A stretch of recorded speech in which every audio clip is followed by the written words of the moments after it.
আছে আছে আছে দুর্গা দুর্গা দুর্গা দুর্গা দুর্গা দুর্গা রাম লাগা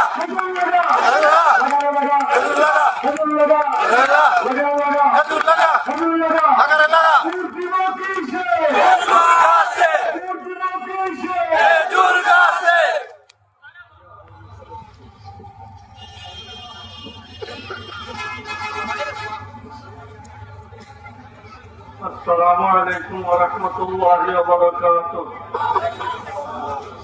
الحمد لله رب العالمين والصلاة والسلام على خاتم النبيين وعلى آله وأصحابه أجمعين.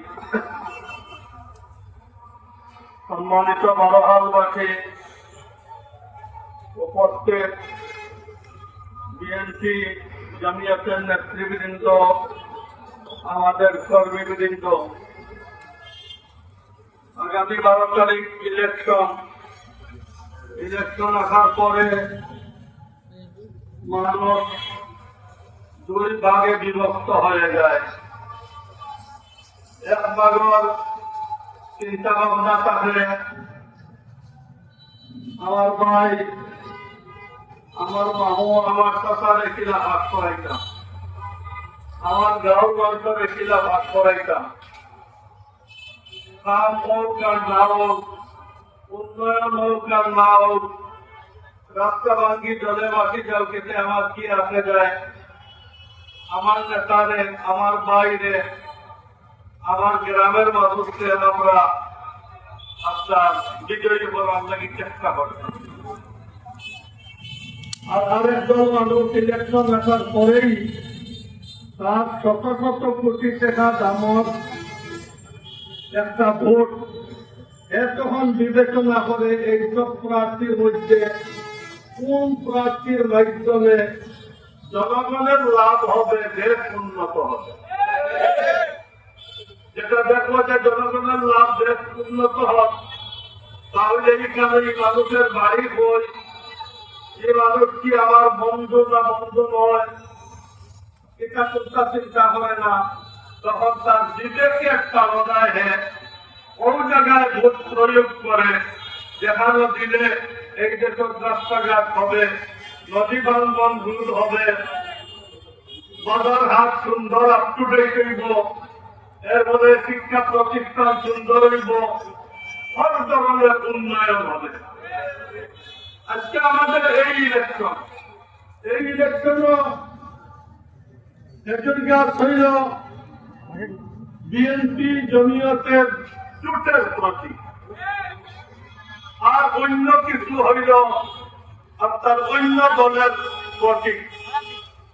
এই দেশের সব পর্যায়ে জানেন, বিভিন্ন দলীয় নেতাও জানেন, আর কত ভাই আছেন বুঝতে পারলাম যে নেতা নাচে না, এটা তো হইল একটা মজলিসি সৌন্দর্য। বাস্তবিকতা তাইও বলেন যে আমি একটা অবাস্তব মাপ মাতি আছি। বাস্তব হইল সবাই জানে বিপুল আসনে বিজয়ী হইয়া বিএনপি সরকার গঠন করে।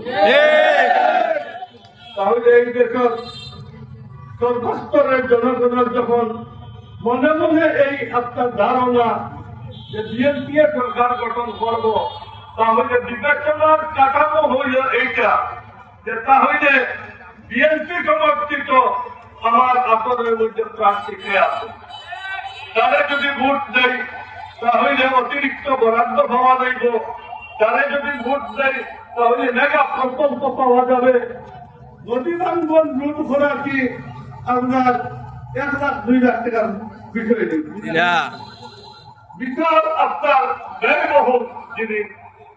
যার কারণে আমরা খেজুর গাছ এই প্রত্যেকটা হইল আগামীতে যারা সরকার গঠন করব ও দলের ও জোটের প্রতীক।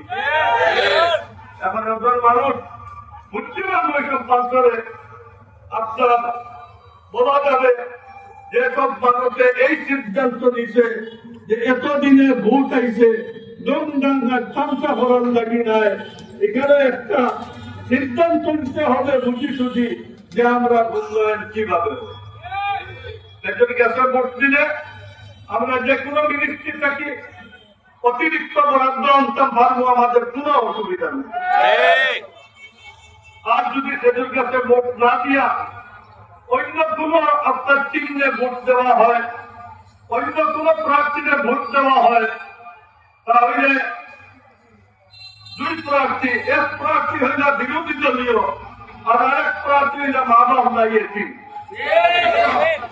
এটিম প্রার্থীরা আপনার ভোট দিয়া বিরোধী দলীয় প্রার্থীরা ভোট দেওয়ার অর্থই তো হইল যে আমার এটিম ভাই আমার তৃপ্তি বিষয়টাছি, দেখুন উন্নয়ন হবে না, এটা আমিও জানি। যে বরাদ্দ সচরাচর মাত্রিক পাওয়া যায়, কি বরাদ্দ গাঁও শিফা সভার যেটা রাস্তা, ওটা রাস্তার যত নুনাউসি দিচ্ছে ওটা মলম লাগিয়ে দিতে এইখানে উন্নয়ন কিনা করবে। তাহলে উন্নয়ন যদি আমরা চাই, তাহলে আগামী এই নির্বাচনে উন্নয়ন চাইলে সেজুর কাছে ভোট দিতে হবে। ইনশাআল্লাহ সেজুর কাছে ভোট দিলে এই যে 25-30 বছরে অনুন্নতির যে পিঠে পড়া আপনার ঝামেলা, এই পিঠে পড়ার এই ঋণ শোধ করিয়া আমরা ইনশাআল্লাহ গোপালগঞ্জ, মাদারীপুর, ফরিদপুরের মানসম্পন্ন উপজেলার মতো আমরা উপজেলা, আমরা জকিগঞ্জের খানাইঘাট এই 5 বছরের পরে পিঠে পড়া কোনো আপনার উপজেলা রইত নয়, বলকে উন্নত উপজেলা হবে। আর অন্য উপজেলায় গিয়া তার ওয়াজ করবো যে আমরা খানাইঘাট আর জকিগঞ্জের মতো আমরা উপজেলা বানাইতে চাই। ইনশাআল্লাহ আল্লাহ তাআলা যদি সেগুলোতে বরকত তৌফিক দান করেন, তাহলে আপনারা সুন্দর পরিপাটি আপ টু ডেট দুইটা উপজেলা হইবা। ধন্যবাদ সবাইকে। আল্লাহ তাআলা আপনারা জবায় হয় দাও, সুস্থ শরীরে রাখুক। আর 12 তারিখে ভোট দিব, আমরা আছি হিরানগরে, হজরের নামাজ পড়ি, আমিও দেখতাম। আমার দলের মহিলা পুরুষ যত ভোটার আছেন সবরে লইয়া দেখতাম, কোনো মিনিট এখনো দেখতে যে আমি লইয়া তোমরা আইও কিনা না, সাথে সাথে চলো জগতা থানা মারো। আর আমরা দুটো লইয়া এটা একটা পিকনিকের মতো আমরা সব দেখতাম। এই ইলেকশনে কোনো মারামারি নেই, শুধু আড্ডা দিতে হবে, যার জন্য সবরে লইয়া লইল। আর বিয়া ইলেকশনে ভোট শেষ করিয়া 10টার ভিতরে মহিলাদের আমরা মালিক ফেরত দিলেই, এটা কি আমরা করতে পারি? আচ্ছা, এখন থেকে নির্বাচনের দিন পর্যন্ত প্রত্যেক গাঁও আপনার তরতাজা থাকত, কোন গাঁও যেন না মরে। সারা গাঁওয়ের মধ্যে ছোট ছোট চকলেট পার্টি দিয়ে মিছিল ভাই হইল দিবা, এটা শুধু দৌড়াদৌড়ি করতে থাকবা আর মিছিল দিতে থাকবা খেজুর গাছ। আর এরপরে আমরা কর্মী যারা ছাত্র দলের, এরপরে ছাত্র জমিয়তের এইসব কর্মী হলে গ্রুপ হয়ে বাড়িয়ে বাড়িয়ে আপনার চক্কর ঈদের আবেদের মতো এই 3-4 দিন এইভাবে চলছে। আমরা আমাদের ফিল্ডকে মরতে দিতাম নাই, ঘুমাইতে দিতাম নাই, এইভাবে আমরা ঘুমাইতে দিতাম না, মানে এটা না যে রাত্রে ঠিক দিতাম আর মানুষ ঘুমাইতে পারতাম না, মানে আমরা খাম যেন ঘুমে না পড়ে। এটা করতে পারবো ইনশাআল্লাহ। যদি করতাম পারি তাহলে 12 হাজার ইনশাআল্লাহ 90 লাখ ভোট আমরা পাই ইনশাআল্লাহ। আলহামদুলিল্লাহ।